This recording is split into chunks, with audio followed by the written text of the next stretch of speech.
皆さんこんにちは。不調と独身男のマッツンです。今回はアニメ山のすすめの聖地巡礼をするため埼玉県飯能市にやってきました。山のすすめに登場する聖地の山は至る所にあるとは思うんですけれども、やっぱり葵や日向が住んでる町の聖地は絶対に欠かせないですよね。というわけで飯能市の自然を堪能しつつアニメの雰囲気を楽しんでいきたいと思います。ムーマくんにも会えるかな。おお、早速ムーマくんが看板に映ってるじゃないっすか。じゃあ目標達成したということで帰りますか。待て待て、今日の目的は山のすすめの聖地巡礼でしょ。というわけで、まずは飯能駅周辺です。朝早い時間だったけど山登りの客が結構いましたよね。飯能周辺は山がたくさんあるから、俺も山登りにハマってた時は来たな。改札口を出るとすぐ横にあるのがプラット飯能。いわゆる観光案内所です。山のすすめが前面に押し出されててテンション上がりますね。店員さんも山のすすめの T シャツを着てたからね。さらに駅の構内には登山グッズが売っている日だまり山荘があります。さすが登山のメッカ、抜け目がないですね。メッカかどうかはわからないけど、店内には山のすすめグッズが置いてあるんだよ。葵のパネルとか最高かよ。日向のパネル可愛すぎかよ。残念ながらグッズ販売はなかったけど、聖地巡礼ノートも置いていたので、聖地巡礼に来たらまずはこちらに立ち寄ってみてはいかがでしょうか。駅構内の階段を降りると、セカンドシーズンで優香と待ち合わせした場所があります。アニメの風景とは変わってますね。セカンドシーズンが終わってから結構経ってるからね。確かに、バスのロータリーもアニメでは何度も登場してましたよね。こっちはアニメで登場した風景のままだね。ロータリーから離れると、アニメのカットで使われていた飯能駅の駅ビルを見ることができます。続いては、東飯能駅です。アニメでは東飯能駅の方が登場してましたよね。マルヒロ百貨店があったり、ムーマくんがお出迎えしてくれたり、ほのかが遊びに来たり。ムーマーくんどこ？また独身男かよ。とりあえず駅の構内に入ってみましょうか。この通路もよく登場してたよね。日向が葵に嫉妬してたシーンとかですよね。そうそう、このベンチに座って遅刻しそうになった葵を怒るんだよね。パイセン、時間をしてるんで早く撮影してもらっていいっすか？まだ10時にもなってないけど、相変わらずせっかちだな。窓からはアニメのカットで登場する風景も楽しむことができます。まずは飯能銀座商店街の方を聖地巡礼していきたいと思います。飯能銀座商店街といえばやっぱりこの店、葵がバイトをしているお店のモデル地、鈴木さんです。鈴木さんは今年の4月の28日にリニューアルオープンしたらしいんですけれども、正直アニメの雰囲気とか全く変わっちゃって少し残念な気持ちはあるんですけれども、アニメと同じように洋菓子が売っているお店だそうです。なので私たちもせっかくなので鈴木さんで洋菓子を買っていきたいと思います。よし、じゃあ葵の可愛い制服姿でも拝みに行きましょうか。しかし、本当に外観がアニメとは全然違いますね。おしゃれすぎて店内に入るのに少し躊躇しちゃいましたよ。少し残念な気持ちはあるけど、お店を存続させるにはリニューアルも大事だから仕方ないよ。鈴木さんで洋菓子買ってきました。店内はリニューアルオープンされててアニメとは全然違いましたね。ただ美味しそうなものがたくさん売ってたので、バームクーヘンがたくさん売られてたので私たちはバームクーヘン買ったんで早速食レポしたいと思います。美味しそうですよね。砂糖がかかっててめちゃくちゃ美味しそうなんで、甘くてめちゃくちゃうまいです。程よいしっとり感なんで万人受けするバームクーヘンだと思うので、山のすすめの聖地巡礼に来た時は鈴木さんに寄ってみてはいかがでしょうか。じゃあ、ここからは飯能銀座商店街を散策していくよ。アニメでは学校の帰り道にクラスメイトと遊んだり、いろいろなシーンで登場してましたからね。めっちゃ楽しみです。商店街の雰囲気も昔ながらって感じがして風情がありますね。そうなんだけどね。残念ながら、先ほどの鈴木さんと同じようにアニメで登場した風景とは変わってしまった場所が結構あるんだよね。マジっすか。例えば、ここはアニメでは杉山古い店があった場所なんだけど、今はモダンな建物に変わっちゃってるんだよね。おー。シダックスもカラカンになってたね。夏色プレゼント。学人の歌。ちなみに銀座通りのすぐ隣には、お店を移転したタイムズマートがあります。山のすすめグッズがたくさん置いてあるので聖地巡礼におすすめの場所です。ここなちゃん最高かよ。じゃあ次は、銀座商店街から天覧山の方に向かって歩いていくよ。銀座商店街のすぐそばにアニメでも登場した山が描かれたシャッターが見えてきます。その目の前には、ホタルを見に行く時の待ち合わせ場所である飯能小町公園があります。よし、ここで俺がうちわを持ってアニメキャラの真似をすればいいってことですね。それがね、この日はイベントがあってベンチに座ることができなかったんだよね。でも、アニメで登場したシーンはしっかり回収できたから、気を取り直してさらに奥に行ってみよう。ここからはレンタサイクルを借りて移動するよ。まずは東飯能駅周辺の踏切です。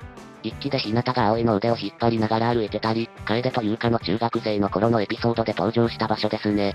やっぱりアニメのままの風景だよね。その先にある十字路の前の建物の色が水色から緑に変わってましたけどね。チェックが厳しいな。ちなみにここも楓と優香のエピソードで登場する場所です。別の踏切もアニメで登場してたよね。葵がクラスメイトの友達と遊んだ帰り道に登場した場所っすね。さらに奥に進むと葵たちが通う高校があります。この日は英検の受験会場だったらしく、警備員さんに頼むと校門の中に少し入らせてくれたんですよね。次にやってきた場所は観音寺です。観音寺はアニメの作中ではことあるごとに登場していたから、個人的には一番印象に残っている場所かもしれませんね。アイスを食べたり、クレープを食べたり、シュークリームを食べたり、食べ物ばっかりかっつって。あと印象的なシーンとしては、葵と日向が観音寺の入り口の前でパンツが脱げる事件は最高でしたよね。というわけで、水玉模様を求めて観音寺の中を散策していきたいと思います。ちゃんと道も舗装されてるからお寺まで行きやすくなってますね。あ、見えてきました。観音寺の代表的なオブジェといえば象の像ですよね。この場所はアニメで登場するたびに何かしら食べてましたからね。いやいや、くつろぎすぎでしょ。聖地で食べるガリガリ君エナジードリンク味は美味しかったな。ここでみんながことあるごとに待ち合わせをしながらね、食べ物を食べてた場所ですよね。で、その像の前にあるのが、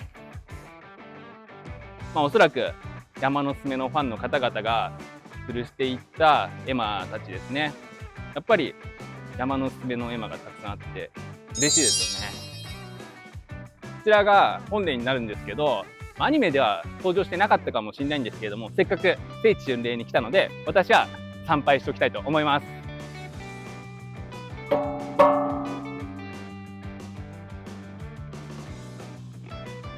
じゃあこの周辺には山のすすめの聖地が他にたくさんあるので、他の場所も回収しに行きたいと思います。まずは観音寺の目の前の道路です。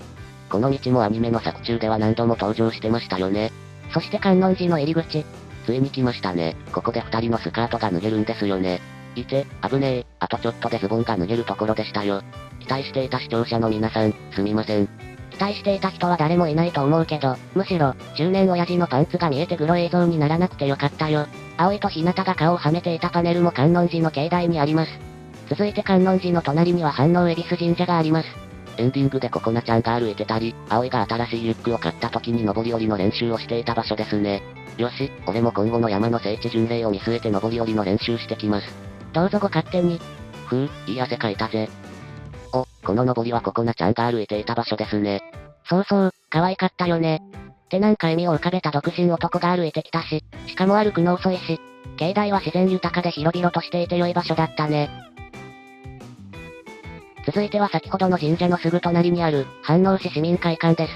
ココナちゃんが誕生日に新しい靴を買ってもらってお散歩していたコースですね。通称、ココナの飯能大冒険ね。ココナちゃんの家庭環境が気になるのは私だけでしょうか？それはね、俺もずっと思ってたよ。謎多き美少女。続いては飯能市立図書館です。葵が中学生の頃に通っていた図書館っすね。あとは、楓と優香が勉強しに来てたり、ココナの飯能大冒険でも登場してたよね。ココナちゃんいろんなところに登場しますね。まさに神出鬼没の美少女。昔はココナの飯能大冒険マップまで配られてたらしいからね。それはめっちゃ気になる。次にやってきた場所は飯能中央公園です。この公園は葵が高所恐怖症のきっかけになったジャングルジムのある公園なんですけどね。残念ながらジャングルジムは老朽化のために撤去されてしまったっぽいんですよね。とはいえ、アニメの作中では何度も登場している場所なので、しっかりと紹介していきたいと思います。中央公園は、先ほどの飯能市市民会館に隣接しています。思い出深いアニメのシーンが多い場所だから楽しみですね。なんと公園内には国内唯一の鉄腕アトムの像まであります。へえ。リアクション薄いな。だってアトムあんま知らないし。それより聖地巡礼しましょう。で、この遊具は何ですか？これはね、アニメでは木製の遊具だった場所に新しく設置された遊具らしいよ。みんながワイワイしてた遊具までなくなってしまったんですか？でも一応小さいジャングルジムは置いてあったから。あ、ほんとだ、やったー。って喜ぶほど俺は寛大な心は持ってないですよ。その割には楽しんでたけどね。正直、アニメの再現度は低かったですね。まあ時間も経ってるし仕方ないよね。気を取り直して次に行こう。お、この風景は見覚えがある場所ですね。アニメのカットで使われてたり、学校の帰り道に葵と日向が歩いてたり、アニメではたびたび登場していた場所だからね。ここはアニメの再現度が高くて安心しました。道の幅から芝生の面積までそっくりだよね。それにしてものどかな場所ですね。散歩コースにはぴったりですね。自然豊かで癒されるよね。癒されたところで次の場所に行こうか。うえっす。次に来た場所は子供図書館です。なんか見たことがあるような。ここは日向の家に似てるって言われてる場所なんだよ。マジっすか。実際にはモデル地ではないらしいんだけど、ファンの間では聖地として認定されてるんだよ。その隣にあるのが和令和橋です。じゃあパイセン、石割橋渡りましょうか。和令和橋の上から眺める入間川の景色は最高っすね。いやいや、思いっきり言い間違えてたじゃん。まあそういうこともありますよね。さっき山のおすすめのグッズ買うかどうか悩んでたんですと思うんですけど、買わないで後悔するなら買って後悔した方がいいっしょってじゃあ聖地巡礼続けていきたいと思います。で、さっきのキザな言葉は何なの？何って日向の名言じゃないっすか。知らないんですか？いや知ってるけど、葵も楓に同じようなアドバイスを送ってましたよね。まあいいや、とりあえず反応河原に行こうか。葵と日向と楓とココナちゃんの4人で水遊びしたり、ほのかを誘って花火を見に来ていた場所ですね。アニメでも人が多かったけど、この日もバーベキュー客が多かったよね。それにしても、この架け橋が地味に渡るのが怖かったですよね。そうそう、映像では伝わりにくいかもしれないけど、川の流れがあるからバランス感覚が取りにくいんだよね。入間川の水は冷たいことで有名だから、落ちたら終わりですからね。それはアニメのエレジエかな？バレましたか？じゃあ今回最後にやってきた場所は天南山です。この山は葵が山登りを始めるきっかけとなった山だから聖地巡礼には欠かせないですよね。標高もたったの197メートルしかないので、私みたいに普段運動不足の人でもハイキング気分で楽しめると思います。というわけでパイセン2人で山登ろう。付き合い悪いと友達できないですからね。彼女もできないですからね。どうやらここが登山口になってるそうですね。じゃあ気合い入れていきますか。登山のコツは急ぐよりペースを守る方が大事なんですよ。ゆっくり行きましょうか。